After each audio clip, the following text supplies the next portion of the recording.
တိုးတက်လာတဲ့ကမ္ဘာကြီးမှာဆိုရင်လူတော်တော်များများဟာချမ်းသာကြွယ်ဝမှုကိုဆွဲလန်းလာခဲ့ကြပါတယ်။ online မှာဆိုရင်လည်းစိန်ခံကားတွေကိုယ်ပိုင်လေယာဉ်တွေစိန်ခံအင်ကြီးတွေနဲ့နေရာတကာပေါ်လာတတ်တဲ့တထေးကိုက်ဖန်နေကြတဲ့လူတော်တော်များများကိုလည်းမိတ်ဆွေတို့အနေနဲ့တွေ့ဘူးမြင်ဘူးကြမှာပါ။ဒီနေ့ဗီဒီယိုလေးမှာတော့လူတွေကိုဘီလီယံနာတထေးအောင်ဆောင်ပြီးလိမ်လည်လှည့်ပြားခဲ့တဲ့လူ6ဦးအကြောင်းကိုတင်ဆက်ပေးသွားမှာဖြစ်ပါတယ်။မင်္ဂလာပါတငယ်ချင်းတို့ရေ General Knowledge မြန်မာ Channel ကနေပြန်လည်ကြိုဆိုလိုက်ပါတယ်။ကျေးဇူးပြုပြီးကျွန်တော်ရဲ့ channel လေးကို like and subscribe ပြုလုပ်ပေးဖို့တောင်းဆိုလိုက်ပါတယ်ဗျ။အခုတော့ဗီဒီယိုလေးကိုစလိုက်ကြရအောင်။နံပါတ်1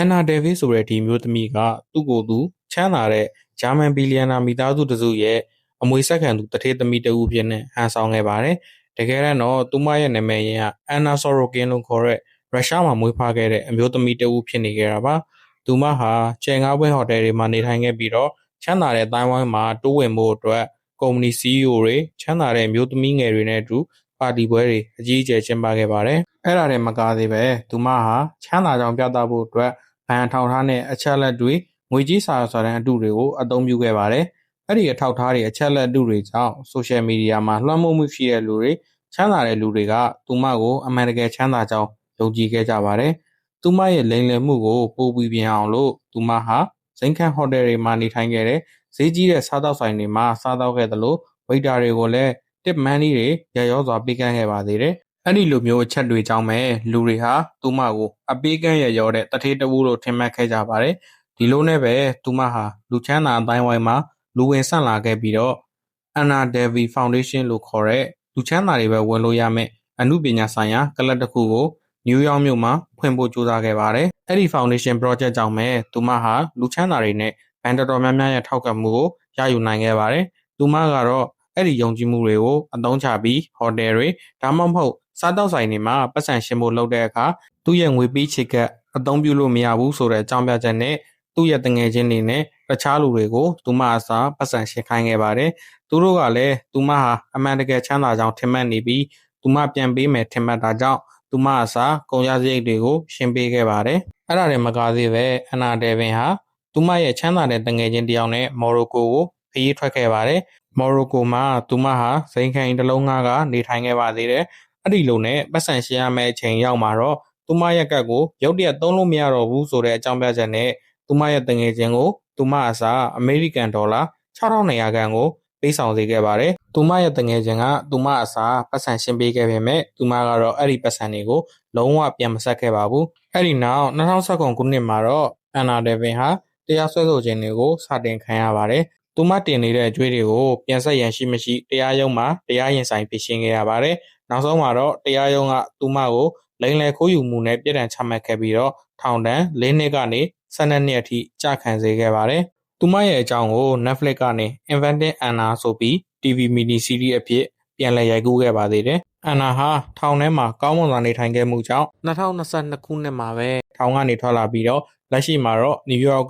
သူမရဲ့အိမ်မှာနေအိမ်ကျယ်ကျုံနဲ့အန်ကယ်မော်နီတာတွေဝတ်ဆင်ပြီးစောင့်ကြည့်ခြင်းခံခဲ့ရပါတယ်။သူမဟာအမေရိကန်ကနေထွက်လာနိုင်ခြင်းမရှိဘဲလူဝင်မှုကြီးကြပ်ရေးပြဿနာတွေနဲ့ရင်ဆိုင်နေရဆဲပဲဖြစ်ပါတယ်။နံပါတ်2 Elizabeth Holmes ကတစ်ချိန်တုန်းကတော့အသက်ငယ်ဆုံးနဲ့အောင်မြင်ဆုံးအမျိုးသမီးဘီလီယံနာလို့ခေါ်ဆိုခြင်းခံခဲ့ရပါတယ်။သူမဟာ Theranos လို့ခေါ်တဲ့ကုမ္ပဏီကိုတည်ထောင်ခဲ့ပြီးတော့သွေးစစ်ဆေးတဲ့စက်တစ်မျိုးကိုတီထွင်ခဲ့ပါတယ်။ Elizabeth ရဲ့အဆိုအရတော့အဲ့ဒီစက်ဟာသွေးစက်တစ်စက်ကိုစစ်ဆေးလိုက်တာနဲ့ဆေးဘက်ဆိုင်ရာစစ်ဆေးမှုတော်တော်များများကိုလှုပ်ဆောင်နိုင်တယ်လို့ပြောဆိုခဲ့ပေမဲ့သူမရဲ့စက်ကတော့အမှန်တကယ်လုံးမလုပ်ခဲ့ပါဘူး။ဒါပေမဲ့သူမဟာယင်းနှိမ့်မြုံနှံသူတွေကိုအယုံသွင်းဖို့အတွက်အခြားသွေးစစ်ဆေးတဲ့စက်တွေကိုလျှို့ဝှက်စာအသုံးပြုပြီးသွေးစစ်ဆေးမှုအားလုံးကိုသူမရဲ့စက်တစ်ခုတည်းနဲ့လှုပ်ဆောင်ခဲ့တယ်လို့ပြောဆိုခဲ့ပါတယ်။အဲ့ဒါတွေမကသေးပဲသူမဟာယင်းနှိမ့်မြုံနှံမဲ့သူတွေကိုနာမည်ကြီးစီးပွားကုမ္ပဏီတွေကသူမရဲ့စက်ကိုအပြည့်အဝထောက်ခံကြောင်းအတူပြုလုပ်ထားတဲ့အချက်လက်အတူတွေနဲ့လူတွေကိုယူလုပ်ခဲ့ပါသေးတယ်။ဒါပေမဲ့သူမရဲ့သွေးစစ်ဆေးစက်အတူကနေထွက်လာတဲ့အချက်လက်တွေကြောင့်လူနာတွေကိုအန္တရာယ်ဖြစ်စေနိုင်ကြောင်းအမေရိကန်အစားအသောက်နဲ့စီးပွားစီမံခန့်ခွဲမှုကနေထုတ်ပြန်လာခဲ့ပါတယ်။အဲ့ဒီလိုနဲ့နောက်ဆုံးမှာတော့သူမရဲ့လိမ်လည်မှုတွေဟာဘူးပေါ်သလိုပေါ်လာခဲ့ပြီး2022ခုနှစ်မှာယင်းနှိမ့်မြုံနှံသူတွေကိုလိမ်လည်မှုအတွက်ထောင်ဒဏ်17နှစ်နဲ့3လကိုကြာခံခဲ့ရပါတယ်။လက်ရှိမှာတော့ Texas ပြည်နယ်မှာရှိတဲ့ Federal ကျင်းထောင်တစ်ခုမှာပြည်ထန်ကြာခံနေရဆဲပဲဖြစ်ပါတယ်။သူမရဲ့အကြောင်းကိုလည်း Hulu Network ကနေ The Draw အမည်နဲ့ mini series တစ်ခုအဖြစ်ရိုက်ကူးခဲ့ပါသေးတယ်။နံပါတ်3 Anthony Kinnett ဒီလူကတော့ Sorry တော်ဝင်မိသားစုဝင်တဦးအဖြစ်ဟန်ဆောင်ခဲ့တဲ့လူပ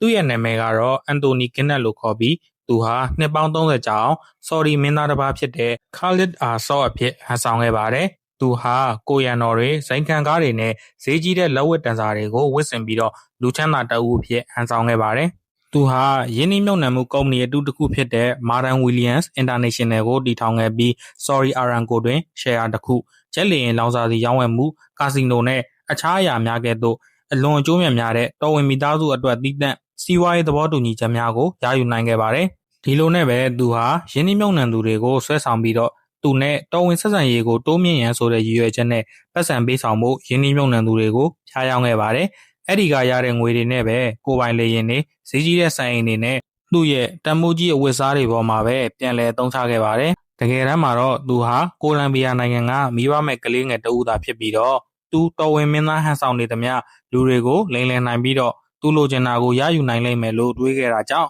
သူ့ရဲ့လိမ်စင်တွေကိုစတင်ခဲ့တာဖြစ်ပါတယ်သူ့ရဲ့နောက်ဆုံးအဆုံးသက်ကတော့အချက်လက်တူတွေနဲ့မိုင်ယာမီကဇိမ်ခံအိမ်ကြီးကိုဝယ်ယူဖို့ကြိုးစားခဲ့တာဖြစ်ပါတယ်အဲ့ဒီမှာပဲတစုံတစ်ယောက်ဟာမင်းသားကဘာသာရေးကိုင်းဆိုင်တဲ့မူဆလင်တယောက်ဖြစ်ပေမဲ့ဝတ်သားစားနေတာကိုတွေ့ရှိတာကြောင့်အဖြစ်မှန်ကိုစုံစမ်းရင်းလိမ်လည်မှုကိုဖော်ထုတ်နိုင်ခဲ့တာဖြစ်ပါတယ်2019ခုနှစ်မှာတော့သူ့ကိုဖမ်းဆီးနိုင်ခဲ့ပြီးသူ့ရဲ့လိမ်လည်မှုတွေအတွက်ထောင်ဒဏ်18နှစ်ခန့်ကြာခံစေခဲ့ပါတယ်။သူ့ရဲ့ဘဝတစ်လျှောက်လုံးမှာဒေါ်လာ8သန်းခန့်လိမ်လည်ခဲ့တယ်လို့လည်းသိရပါတယ်။နံပါတ်4လူဖာလ်မန်ဒီပုဂ္ဂိုလ်ကတော့နာမည်ကြီးဘွိုင်းပန်နှစ်ခုဖြစ်တဲ့ Backstreet Boys နဲ့ Instinct ကိုဖန်တီးပြီးတော့လူတွေတင်နာမကဘန်မန်မာတွေပေါ်မှာပါအမျက်ထုတ်ပြီးကြိုးကင်ခဲ့ပါသေးတယ်။အစကတော့သူဟာအသက်38နှစ်ရှိတဲ့အရန်ချမ်းသာခြင်းနဲ့အမေရိကန်ပြည်သားတဦးဖြစ်ပါတယ်။အစပိုင်းမှာတော့သူဟာကိုပိုင်လေရင်တွေကိုနာမည်ကြီးဆယ်လီတွေစီကိုငှားပြီးတော့စီးပွားရေးလုပ်ခဲ့ပါတယ်။အဲ့ဒီနောက်မှာတော့သူဟာနာမည်ကြီးဝိုင်းဝန်းနှစ်ခုဖြစ်တဲ့ Backstreet Boys နဲ့ Instinct တို့ကိုဖန်တီးပြီးမန်မာတွေပေါ်မှာ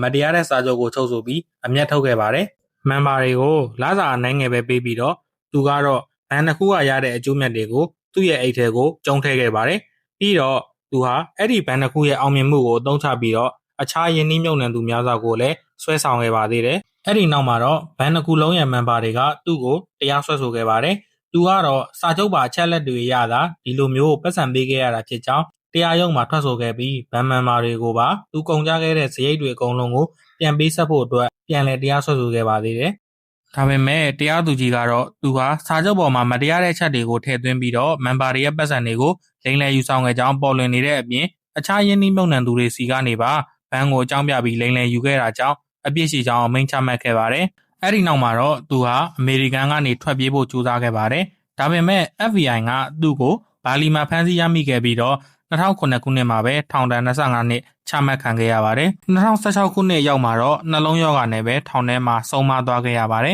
။သူဟာဘန်မန်မာတွေပေါ်ကနေစာချုပ်ကိုအကြောင်းပြပြီးတော့ဒေါ်လာတန်300ခန့်လိမ်လည်ရယူနိုင်ခဲ့ပါတယ်။နံပါတ်5 Alan Stanford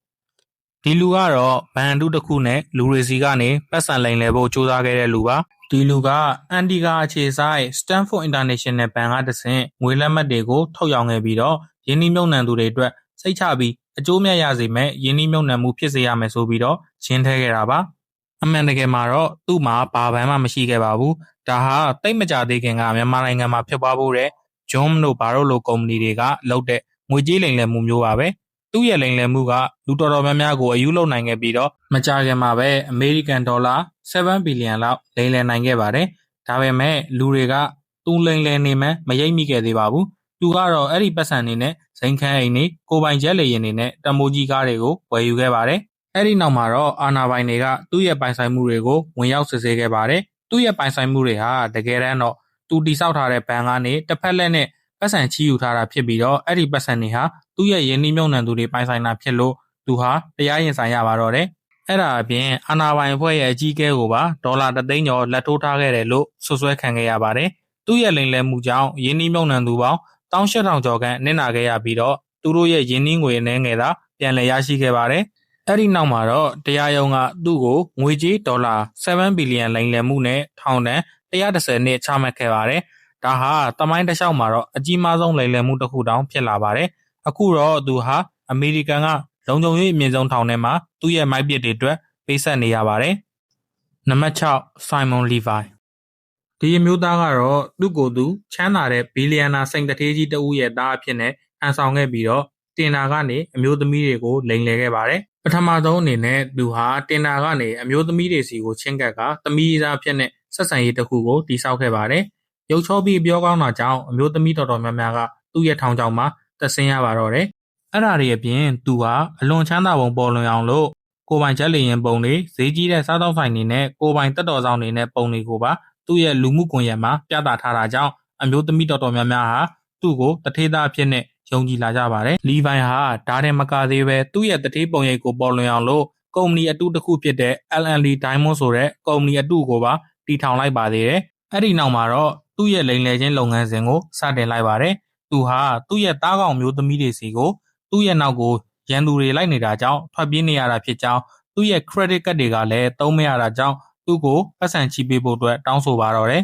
သူ့ရဲ့လိမ်လည်မှုပုံမူပြီးပြင်အောင်လို့သူ့ရဲ့ကိုရန်တော်တွေဒဏ်ရာရနေတဲ့ပုံတွေကိုပါပေးပို့ခဲ့ပါသေးတယ်အမျိုးသမီးတွေကပတ်စံတွေလွှဲပေးတဲ့အချိန်မှာတော့သူဟာအဲ့ဒီပတ်စံတွေကိုအသုံးပြုပြီးသူ့ရဲ့နေထိုင်မှုဘဝပုံစံကိုပုံမူပြီးပြင်အောင်ဈေးကြီးတဲ့အရာတွေကိုဝယ်ယူသုံးပြုပြီးတားကောင်အစ်ကိုထပ်မံရှာဖွေလေးရှိပါတယ်သူဟာပတ်စံချီယူခဲ့တဲ့မျိုးသမီးတွေစီကိုပတ်စံပြန်ဆက်တဲ့ငွေလဲပြေစာတွေစာရွက်စာတမ်းတွေမကြာခဏပေးပို့ခဲ့ပေမဲ့အဲ့ဒါတွေကအတုတွေဖြစ်တာကြောင့်တားကောင်မျိုးသမီးတွေကသူတို့ပတ်စံတွေကိုသူ့စီမှာဆုံးရှုံးခဲ့ရပါတယ်။အဲ့ဒီနောက်မှာတော့သူ့ကိုအစ္စရေးမှာလိမ်လည်မှုအတွက်ထောင်ဒဏ်9လကြာခံစေခဲ့ပါတယ်။ဘာလို့ထောင်ဒဏ်ကနေရတာလဲဆိုတော့သူ့ကိုအမျိုးသမီးတွေကကိုယ်တိုင်လိုလိုလားလားပတ်စံထုတ်ချီခဲ့တာကြောင့်လိမ်လည်မှုပြစ်မှုမမြောက်လို့ပဲဖြစ်ပါတယ်။လက်ရှိအချိန်မှာတော့ထောင်ကလွတ်လာပြီးအစ္စရေးမှာနေထိုင်နေဆဲဖြစ်ပါတယ်။သူ့အပေါ်မှာတရားစွဲဆိုမှုတွေအများပြားရှိခဲ့ပေမဲ့သူကတော့အပြစ်ကင်းစင်ကြောင်းကိုဆက်လက်ညှင်းဆိုခဲ့ပါတယ်။အခုချိန်ထိလည်းသူ့ရဲ့ Instagram အကောင့်မှာဇိမ်ခံအိမ်နေနဲ့ဇိမ်ခံလူနေမှုဘဝအကြောင်းကိုတင်နေလျက်ရှိပါသေးတယ်